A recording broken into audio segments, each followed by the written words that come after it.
लोगों में बढ़ते आक्रोश को देखकर बॉलीवुड के मशहूर फिल्म निर्माता अनुराग कश्यप ने अपनी गलती मानते हुए सार्वजनिक रूप से माफी मांगी है। इससे पहले भी अनुराग ने माफी मांगी थी, लेकिन माफी मांगने के लहजे से विवाद खत्म तो नहीं हुआ, बल्कि और भी ज्यादा गर्मा गया।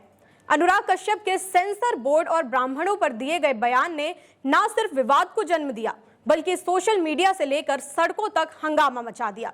माफी मांगते हुए क्या कुछ कहा उन्होंने, और फिर से माफी मांगने के पीछे क्या है वजह, और क्या इस माफी से मामला शांत हो जाएगा? आइए जानते हैं विस्तार से। नमस्कार, आप देख रहे हैं सत्य हिंदी और मैं आपके साथ कृति सिंह। अनुराग कश्यप, जिन्हें gangs of Wasseypur, black Friday जैसी फिल्मों के लिए जाना जाता है, हाल ही में अपनी आगामी फिल्म फुले को लेकर चर्चा में थे। इस फिल्म में 19वीं सदी के समाज सुधारक ज्योतिबा फुले और सावित्रीबाई फुले की कहानी दिखाई गई है, जो जाति और लैंगिक भेदभाव के खिलाफ लड़े थे। लेकिन फिल्म के कुछ हिस्सों पर अखिल भारतीय ब्राह्मण समाज और अन्य संगठनों ने आपत्ति जताई, जिसके बाद सेंसर बोर्ड ने फिल्म में बदलाव के निर्देश दिए। इस विवाद के बीच अनुराग कश्यप ने सोशल मीडिया पर अपनी भड़ास निकाली। उन्होंने सेंसर बोर्ड पर सवाल उठाते हुए लिखा कि धड़क 2 की स्क्रीनिंग में सेंसर बोर्ड ने कहा था कि मोदी जी ने भारत से जाति व्यवस्था खत्म कर दी है, फिर ब्राह्मणों को फिल्म फूले से क्या परेशानी है? भैया, जब जाति व्यवस्था ही नहीं है तो कौन है आप? आपकी क्यों सुलग रही है? एक के बाद एक अलग अलग टिप्पणियों से मामला और भी बिगड़ता चला गया। ये मामला टिप्पणी और सोशल मीडिया पर आग की तरह फैल गया और ब्राह्मण समुदाय के बीच भारी आक्रोश पैदा हो गया। इस बयान के बाद अनुराग कश्यप के खिलाफ कानूनी कार्रवाई भी शुरू हो गई। जयपुर के बजाज नगर थाने में शनिवार रात को उनके खिलाफ एफआईआर भी दर्ज की गई। शिकायतकर्ता अनिल चतुर्वेदी ने आरोप लगाया कि अनुराग की टिप्पणी ने समुदाय की भावनाओं को ठेस पहुंचाई है और जातिगत वैमनस्य को बढ़ावा दिया है। इसके अलावा मुंबई और इंदौर में भी उनके खिलाफ शिकायतें दर्ज की गई।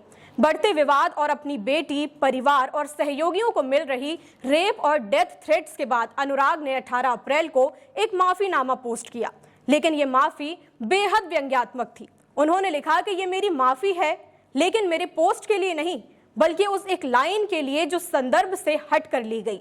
कोई भी बयान या कदम आपकी बेटी और परिवार को मिलने वाली धमकियों के लायक नहीं है।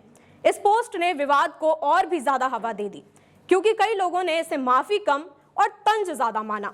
लेकिन आज 22 अप्रैल को अनुराग कश्यप ने एक लंबा चौड़ा माफीनामा साझा किया। इस पोस्ट में उन्होंने अपनी गलती को दिल से स्वीकार किया। उन्होंने लिखा कि मैं गुस्से में जवाब देते वक्त अपनी मर्यादा भूल गया और पूरे ब्राह्मण समाज को बुरा बोल गया। ये वही समाज है जिसके कई लोग मेरी जिंदगी का हिस्सा रहे हैं और आज भी हैं। मेरे इस बयान से वो सब आहत हैं, मेरा परिवार आहत है और मेरे सम्मानित बुद्धिजीवी भी। मैं तहे दिल से माफी मांगता हूँ। अनुराग ने आगे ये भी लिखा कि मैं अपने गुस्से पर काम करूंगा और भविष्य में सही शब्दों का इस्तेमाल करूंगा। आशा है आप मुझे माफ कर देंगे। इस माफी के बाद सोशल मीडिया पर मिली जुली प्रतिक्रियाएं देखने को मिल रही हैं। कुछ यूजर्स ने उनकी माफी की तारीफ की और इसे उनका बड़प्पन बताया। एक यूजर ने लिखा कि गलती मान लेना बड़ी बात होती है। वहीं कुछ लोग उन्हें ट्रोल भी कर रहे हैं और कह रहे हैं कि उन्हें अपने निजी गुस्से को सोशल मीडिया पर नहीं निकालना चाहिए। एक यूजर ने तो ये भी लिख दिया कि अगर ये बयान किसी और देश में दिया होता तो अब तक आप जेल में होते। अनुराग कश्यप के माफी मांग लेने से विवाद पर कुछ हद तक रोक लग सकती है, लेकिन सोशल मीडिया पर चल रही बहस और कानूनी कार्रवाइयों की वजह से कहा जा सकता है कि ये मामला अभी तक पूरी तरह से शांत नहीं हुआ है।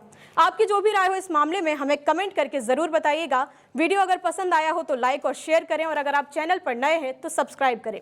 फिलहाल के लिए इतना ही। देश दुनिया की बड़ी खबरों के लिए आप देखते रहिए सत्य हिंदी।